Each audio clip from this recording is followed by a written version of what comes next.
Hi, I'm Pastor Rob Bryson, and for the last 6 years, I've been pastoring this downtown urban church in a rough neighborhood. So when I first got here, the church wasn't doing anything to affect the poverty and the culture around us, and I thought, there's gotta be a better way. So we began a community meal. We invited all the homeless people and the drug addicts and the prostitutes, come on in, have a free meal with us, get to know us. We called that outreach streetwide. Well, because of those meals, we built up trust. And because of that trust, they started coming to church. And then some really funny and interesting things began to happen. I made a series of videos called One Take Stories. You can go on YouTube and check them out. Like this. Before I came here to this church in Spokane, my last position was at a church in Northern California in a very affluent neighborhood in a very affluent town.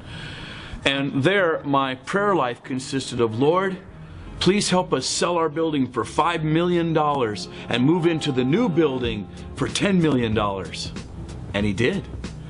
Since coming here, my prayer life's changed a little bit. Now it's more like, Lord, please let my sound man make bail by Easter Sunday morning.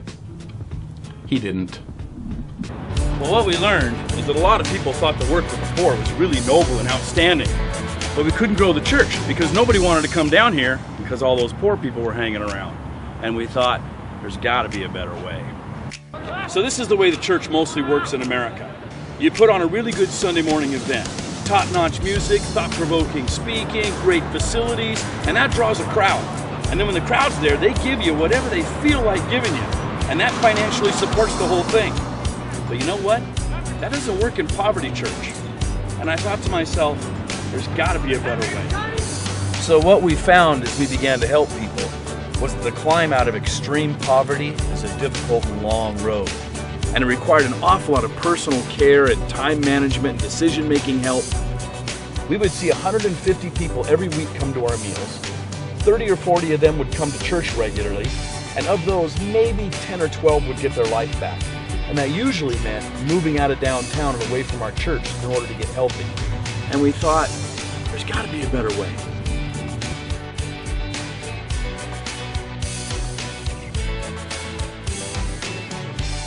So I'm downtown helping the poor in this church, and you can't grow the church because all those homeless people are hanging around. And it's a big 12,000 square foot building which sits empty like 6 days a week, waiting to fill it on Sundays, and it's not working. And I thought to myself, well, what if you could trade all this in, and you'd open up a jobs training coffee shop or pizzeria or something, and you could help people coming out of poverty culture to get a skill, to get their life back. And then on Sundays, you just close it down and you do church services in there.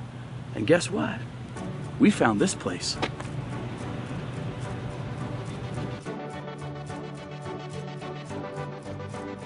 So we think this is the better way. We leased our building downtown to some big mega church who has all the resources to take that over and make it happen. And we moved to this neighborhood. And there was just enough money that we could build the building itself, the walls, the paint, flooring, and that kind of thing. But there wasn't enough money that we could buy the kitchen equipment and get our cafe going. Well, there's an opportunity for you to help us out. So we're a 125-year-old church. We are actually 1 year older than the state of Washington, and we are under construction. We're going to change the church name to The Gathering House. We're going to open up a jobs training cafe to give people another chance in life and do church in there. We need your help. $30,000.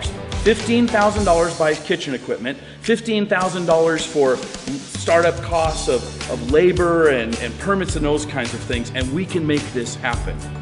Will you help us? Will you be a part of the Gathering House and do church a better way?